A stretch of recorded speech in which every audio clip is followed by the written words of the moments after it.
जी, ये है मेरे शौहर अज़हर खान, सनाफ रईस खान, गोलकुंडा छोटे बाज़ार के रहने वाले हैं। ये एफआईआर की कॉपी है सीसीएस की नामपल्ली में, और ये गोलकुंडा पीएस में जो मैंने कंप्लेंट दिया था वहाँ की है।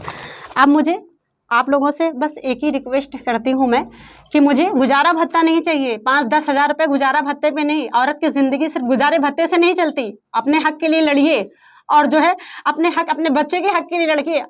ऐसे मर्द को फांसी से भी ज़्यादा सज़ा दीजिए जो किसी की ज़िंदगी को बर्बाद कर देते हैं, जो ज़िंदगी को तबाह कर देते हैं। इनको शहर से निकाल दिया जाए, इनकी पूरी फैमिली को शहर से निकाल दिया जाए।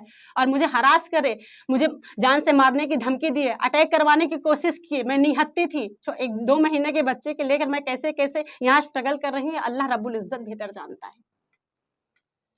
और मैं देहरादून से यूपी से हैदराबाद तक का कैसा स्ट्रगल कर कर मैं आई हूँ। मैं खासकर असद साहब से, अकबर साहब से गुजारिश करती हूँ, और एसीपी साहब, डीसीपी साहब से गुजारिश करती हूँ कि इसको सख्त से सख्त सज़ा दी जाए, इसको शहर से निकाल दिया जाए। उसके बाद मुझे कुछ समझ में नहीं आया कि मैं क्या करूं।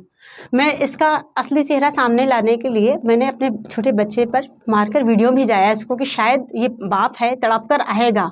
लेकिन मुझे वहाँ से असलियत पता चली कि ये मेरे साथ धोखा कर रहा है।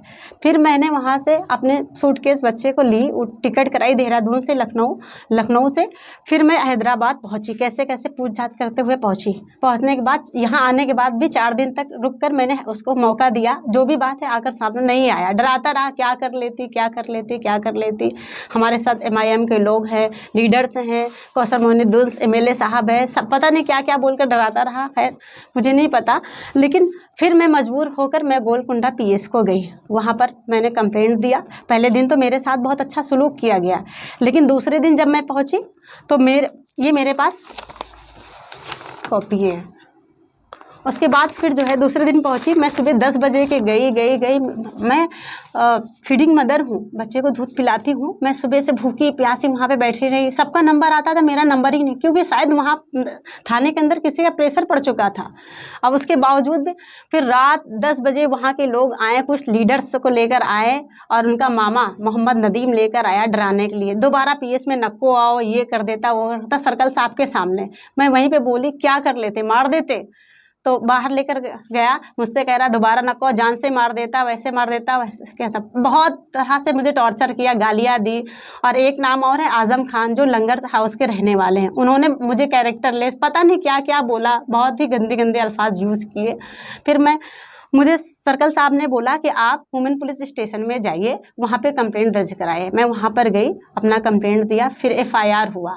वहाँ पर भी आने के बाद अज़हर खान ने मुझे तेलुगु में गालियाँ दी, और कांस्टेबल लेडी के साथ मिलकर पता नहीं क्या क्या अच्छा बुरा बोला। मुझे तेलुगु नहीं आती और इंग्लिश भी ज़्यादा नहीं आती, और हिंदी में भी इतनी गंदी गंदी गालियाँ देता रहा। तो उन लोगों के सामने ही, ठीक है, अब इसके ऊपर किसका हाथ है, किसके उस पर ये कूद रहा है, मुझे समझ में नहीं आता कि क्या कर रहा है, क्यों इतना वो कर रहा है।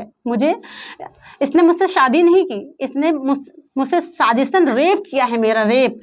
मुझे इससे पैसा नहीं चाहिए, गुजारा भत्ता नहीं चाहिए। ये बोला मेंटेनेंस देता हूँ, मुझे गुजारा भत्ता नहीं चाहिए, मुझे इंसाफ चाहिए।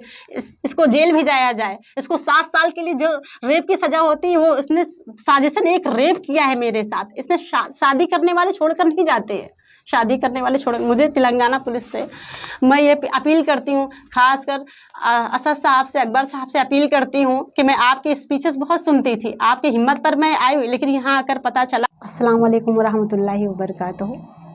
मैं यूपी की रहने वाली हूँ, और मेरा ऑलरेडी डिवोर्स हो चुका था। मैं देहरादून में 6 साल से जॉब कर रही थी। उसके बाद जो है 2017 में अज़हर खान ने मुझे फ्रेंड रिक्वेस्ट भेजाया, दोस्ती किया। स्टार्टिंग से ही वो चीट करता रहा, मुझे इस चीज़ की खबर नहीं थी। और जो है फिर उसने साजिशन मुझे बोला कि मैं आपसे निकाह करना चाहता हूँ। मैंने कहा नहीं, ऑलरेडी मेरी शादी हो चुकी, मैं डिवोर्स हूँ, मैं अब किसी से शादी नहीं करना चाहती हूँ, और मेरी लाइफ अच्छी है, सेट हो चुकी, मैं जॉब कर लेती हूँ, मैं अपना खा कमा ले रही हूँ, मुझे किसी शख्स की ज़रूरत नहीं है। ये हरम गया, वहाँ जा जाकर, मदीना जा जाकर उसने 2.5 साल तक मुझे यकीन दिलाया कि मैं बहुत अच्छा इंसान हूँ। बहुत अच्छा केयर कर सकता हूँ। सब आदमी एक जैसे नहीं होते और ऐसा नहीं है आप कब तक अपनी ज़िंदगी अकेले काटती रहोगे। मैं मदीने वाले का नाम लिया, हरम का नाम लिया, मैं उस चीज़ पर मैं जो है वो हो गई कि चलो ठीक है, बंदा शायद अच्छा है, रोज़ा नमाज करने वाला है। मैं ये सोच कर मैंने इसके कदम को आगे बढ़ाया। फिर उसने जो है 2019 में जो है मुझसे निकाह किया, वीडियो कॉलिंग पर बताया कि ऐसे ऐसे निकाह कर लो। मैंने किया, करने के बाद 1 महीने के अंदर अंदर उसने मुझे सऊदी अरब बुला लिया, जद्दा शहर। निकाह जब कहाँ पे आप और वो कहाँ? निकाह होने मैं देहरादून में थी, वो सऊदी में था। वो हरम में रहकर मेरे से निकाह किया, काबे को पकड़कर कि मैं अल्लाह का नेक बंदा हूँ, मैं आपके साथ ज़िंदगी गुजारना चाहता हूँ। फिर मैं वहाँ गई, 11 महीने अपनी ज़िंदगी के वहाँ गुजारे। 3-4 महीने तक तो मैं उसके साथ ठीक रही, फिर धीरे धीरे धीरे धीरे उसका फ़रेब मेरे सामने आता रहा। धीरे धीरे मैं उससे बोलती रही कि झूठ से किसी का भला नहीं होता अज़हर, झूठ मत बोला कीजिए, अच्छी बात कर कर के जो है मुझे बहलाता फुसलाता रहा। मेरे पास जॉब करती थी, पैसे थे, करीबन 10 लाख रुपए मैंने इकट्ठा कर रखे थे, 12 तोला मेरे पास सोना था। मैं बेबी केयर की जॉब करते थे देहरादून में। 6 साल तक मैं जॉब करके घर बनाने के लिए पैसा इकट्ठा करके रखी थी। इसने धीरे धीरे करके अपने माँ के पास, अपने बाप की बीमारियों में पैसा मुझसे ले लिया। कुछ बैंक डिटेल्स है मेरे पास, कुछ मैंने कैश दिया है जो है। लेने के बाद फिर जो है ये मारने पीटने लगा, फिर धीरे धीरे करके अपना गंदा चेहरा सामने ला मारने पीटने लगा। फिर मैं बहुत तंग आने लगी, मैं बोलने लगी कि मुझे ऐसे आदमी के साथ नहीं रहना जो दिखाता है, नहीं रहा, मुझे आप छोड़ दीजिए। शुरू से मैं बोलती छोड़ दीजिए, मुझे नहीं रहना। नहीं जी, मैं क्यों छोड़ूंगा, काय को छोड़ूंगा, अब मैं गुनहगार बन जाऊंगा, ऐसा वैसा करके मुझे मारता पीटता रहा। बहुत मारा इसने जो है सऊदी में भी। मैं तंग आकर फिर मेरे वालिद का इंतकाल भी हो गया था, मैं आ गई इंडिया, यूपी आ गई। फिर उसके बाद 5 महीने बाद जो है अज़हर खान भी देहरादून आ गया। आने के बाद मेरे फैमिली के साथ रहा करीबन 1 साल तक। 3 मई 2022 को इसने मुझसे चीट किया, बोला मैं जा रहा हूँ जॉब के लिए, दुबई जा रहा हूँ। उस वक्त मैं प्रेग्नेंट हो चुकी थी। मैंने कहा ठीक है, यहाँ अच्छी सैलरी नहीं मिलती, मैं जा रहा हूँ। मैंने उसको भेजा, वो नहीं गया, वो हैदराबाद आ गया था।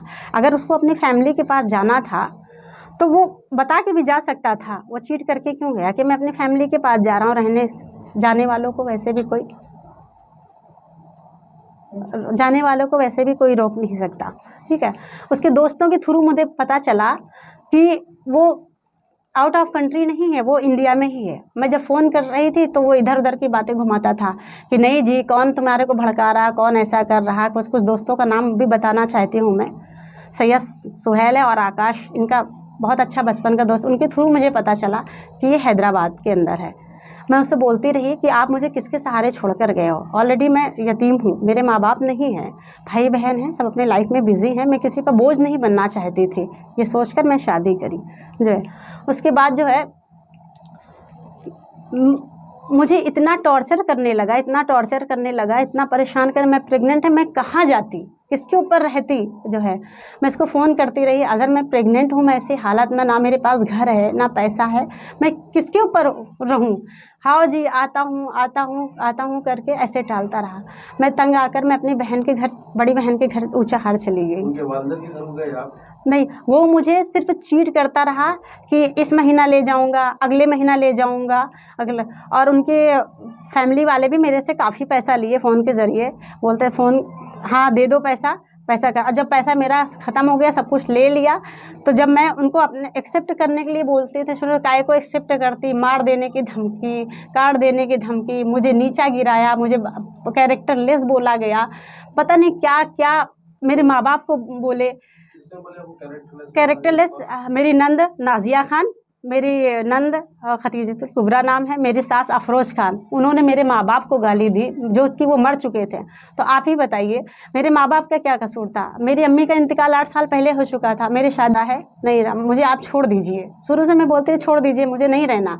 नहीं जी, मैं क्यों छोड़ूंगा, काय को छोड़ूंगा, अब मैं गुनहगार बन जाऊँगा, ऐसा वैसा करके मुझे मारता पीटता रहा, बहुत मारा इसने जो है। सऊदी में भी मैं तंग आकर फिर मेरे वालिद का इंतकाल भी हो गया था, मैं आ गई इंडिया, यूपी आ गई। फिर उसके बाद 5 महीने बाद जो है अज़हर ख़ान भी देहरादून आ गया। आने के बाद मेरे फैमिली के साथ रहा करीबन 1 साल तक। 3 मई 2022 को इसने मुझसे चीट किया, बोला मैं जा रहा हूँ जॉब के लिए, दुबई जा रहा हूँ। उस वक्त मैं प्रेग्नेंट हो चुकी थी। मैंने कहा ठीक है, यहाँ अच्छी सैलरी नहीं मिलती, मैं जा रहा हूँ। मैंने उसको भेजा, वो नहीं गया, वो हैदराबाद आ गया था। अगर उसको अपनी फैमिली के पास जाना था तो वो बता के भी जा सकता था, वो चीट करके क्यों गया कि मैं अपनी फैमिली के पास जा रहा हूँ। रहने जाने वालों को वैसे भी कोई रोक नहीं सकता, ठीक है। उसके दोस्तों के थ्रू मुझे पता चला कि वो आउट ऑफ कंट्री नहीं है, वो इंडिया में ही है। मैं जब फ़ोन कर रही थी तो वो इधर उधर की बातें घुमाता था कि नहीं जी, कौन तुम्हारे को भड़का रहा, कौन ऐसा कर रहा। कुछ दोस्तों का नाम भी बताना चाहती हूँ मैं, सैयद सुहेल है और आकाश, इनका बहुत अच्छा बचपन का दोस्त। उनके थ्रू मुझे पता चला कि ये हैदराबाद के अंदर है। मैं उससे बोलती रही कि आप मुझे किसके सहारे छोड़ कर गए हो, ऑलरेडी मैं यतीम हूँ, मेरे माँ बाप नहीं हैं, भाई बहन हैं, सब अपने लाइफ में बिज़ी हैं, मैं किसी पर बोझ नहीं बनना चाहती थी। ये सोचकर मैं शादी करी जो है। उसके बाद जो है मुझे इतना टॉर्चर करने लगा, इतना परेशान कर, मैं प्रेग्नेंट है, मैं कहाँ जाती, किसके ऊपर रहती जो है। मैं इसको फ़ोन करती रही, अगर मैं प्रेग्नेंट हूँ, मैं ऐसी हालत में, ना मेरे पास घर है ना पैसा है, मैं किसके ऊपर रहूँ। हाँ जी, आता हूँ करके ऐसे टालता रहा। मैं तंग आकर मैं अपनी बहन के घर, बड़ी बहन के घर ऊँचाहार चली गई। उनके वालिदा के घर गए आप? नहीं, वो मुझे सिर्फ चीट करता रहा कि इस महीना ले जाऊंगा, अगले महीना ले जाऊंगा, अगला। और उनके फैमिली वाले भी मेरे से काफ़ी पैसा लिए फ़ोन के ज़रिए, बोलते फ़ोन हाँ दे दो पैसा का। जब पैसा मेरा ख़त्म हो गया, सब कुछ ले लिया, तो जब मैं उनको अपने एक्सेप्ट करने के लिए बोलती थी, शुरू काय को एक्सेप्ट करती, मार देने की धमकी, काट देने की धमकी, मुझे नीचा गिराया, मुझे कैरेक्टरलेस बोला गया, पता नहीं क्या क्या मेरे माँ बाप को बोले। कैरेक्टरलेस मेरी नंद नाजिया खान, मेरी नंद खतीजतुल कुबरा नाम है, मेरी सास अफरोज़ खान, उन्होंने मेरे माँ बाप को गाली दी जो कि वो मर चुके थे। तो आप ही बताइए मेरे माँ बाप का क्या कसूर था? मेरी अम्मी का इंतकाल 8 साल पहले हो चुका था, मेरी